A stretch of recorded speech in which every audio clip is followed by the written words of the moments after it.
Hi everyone, welcome to Pbolic Notes. My name is Michael Kirkton, and today is March 22nd, 2022. I'd like to welcome you to my channel. Before I get started, I'd like to do a full disclaimer. This is not financial advice. I'm not a financial advisor. I'm just going to be sharing with you some of my ideas about what's going on with the cryptocurrency space in this week, especially what's going on with Bitcoin, since Bitcoin is still such an important token in this space. So whatever I'm sharing with you, I'm sharing from my personal knowledge, from my personal investment. I do own Bitcoin myself, and please take everything with a grain of salt. So let's get started, and I would like to share with you my computer screen so that this way you'll be able to see exactly what I am looking at. So here we go. All right, so over here, what I have over here is looking at the Bitcoin US dollar chart. And so what we see here, really, I will remove all these drawings for you so that way we'll take a look at what's going on with this space with Bitcoin this week. So today we're about on March 22nd, as you go to the moving averages, you'll notice that we're still below this 20-week SMA and the 21-week EMA as of December 6th. Now, of course, what that did was when Bitcoin went below this 20-week SMA and the 21-week EMA, this had a very negative impact on the altcoins, all the other tokens such as the Solanas, the Ethereums, and so forth, because those other tokens are still occupying a very important space in this cryptocurrency space, but Bitcoin is still running at well above 40% of its market dominance. And I will share with you a quick chart. Basically, if you look at what Bitcoin is doing as far as the total crypto space, if you look at the Bitcoin dominance chart,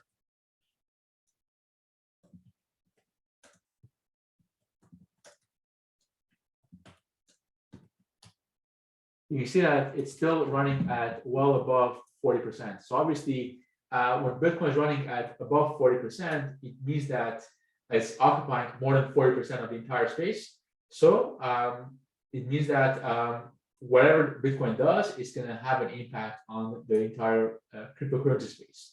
So as we come back here and as we look at this chart that we looked at before, I'm going to show you kind of like what I'm seeing going on here. So the way I'm seeing it is that right now there seems to be this really big battle going on between the bulls and the bears, and it seems to be really hovering. If we put support and resistance lines, we see that this line right over here, so something in the range of approximately 36,000, 37,000 US dollars. And above it, if we put a resistance line right over here, it looks like there's this battle going on between the bulls and the bears at this price range. So between 36,000 US dollars and $42,000. So meaning that as Bitcoin is going below, as it's hitting the support line, all of a sudden the buying pressure is pushing it back up, and vice versa, as it's hitting this resistance line, where the bulls are trying to make it go above this 20-week SMA and the 21-week EMA, then the selling pressure is pushing it back down. And the volume looks very interesting. So we see that there's nothing parabolic. So if you look at over here, as we look at, let's say, these, let me just move up this chart as well. So as we look at what was going on in the past, there was periods where the volume went really interesting, like over here a couple of times, but now, and over here as well, right? So, and whenever the volume gets really important, that's when we're seeing massive changes, either on the upside or on the downside. But here, what's going on is that, so we see that the volume is kind of balancing itself out. It looks like the bulls and the bears are kind of like really in perfect harmony, and they're playing a tug of war where no one seems to be winning. So what this can mean is that those who are playing options, this is when you want to be taking positions with the options where you may want to basically kind of sell the option, and because there's a good chance that it will expire because the movement is not going to be that catastrophic either way. But obviously, not financial advice. Things can change real fast in this space. So the way I'm seeing it right now is that I'm paying attention to this 20-week SMA and 21-week EMA and how Bitcoin behaves, and I'm trying to waiting for it to kind of break above this line. Now I am bullish in Bitcoin.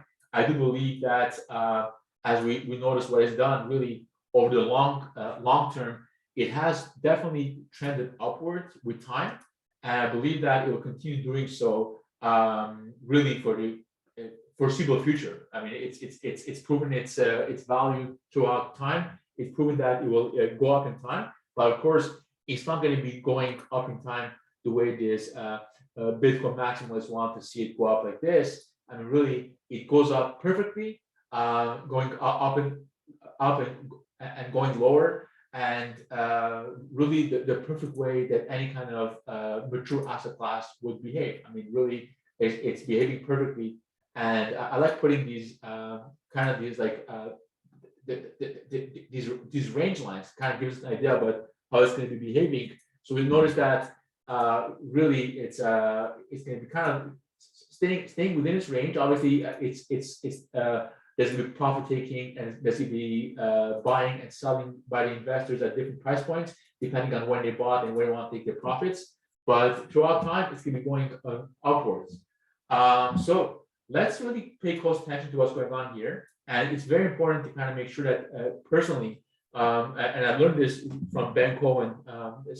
Ben is an excellent technical analyst, and on his channel, he kind of explained really clearly that how when Bitcoin is above this point, above this moving averages, the 20-week SMA and 21-week EMA, is when the altcoins will be behaving very well versus Bitcoin. Meanwhile, when Bitcoin is below these points, then the altcoins will be bleeding against Bitcoin. And we can see this really, as a matter of fact, if we look at, let's say, Ethereum against the US dollar, and see since Bitcoin started really trending downwards since December 6th of last year, all of a sudden, if you go to December 6th, and on this weekly chart of Ethereum, we notice that since December 6th, it obviously has been also trending downwards. And the same thing can be said as well for some of the other coins. If you look at, let's say, what Solana has done, which is another great layer one token, again, since December 6th, Solana as well has been really also been acting very bearish, and it also has gone down tremendously since December 6th. So this can be checked with other layer ones as well. Not all tokens behave this way. I mean, for example, let's say if I look at the Near protocol, Near, you can notice that it's kind of at the same point where it was at since December 6th. If I put Near protocol over here, you'll see that let's get this properly done. On December 6th, Near protocol was hovering in the range of, it opened at approximately $7 that week, and it closed at approximately $10. And then afterwards, it had this nice rally. The next following weeks, early January, went up to $20, and now it's back down to this $10 mark, meaning that against Bitcoin, if you look at Near versus Bitcoin, you can notice that it's kind of behaved exactly. So basically, meaning that if you go from December, it went up against Bitcoin and it went back down, and now it's oscillating. So that's why I'm really paying attention to what Bitcoin is doing, because the way Bitcoin behaves on this with its moving averages, the 20-week SMA and the 21-week EMA, is going to have really a very important impact on the altcoins. So let's watch what goes on next couple of days, next couple of weeks, and hopefully this fighting of the bulls and the bears doesn't go forever, and hopefully eventually Bitcoin does the move upwards. That way we can start investing in the altcoins as well. So before we hang up, everyone, don't forget to subscribe to the channel, and if you have any comments, please do so below, and I look forward to seeing some comments from you all as well. Thanks so much for watching. Bye-bye.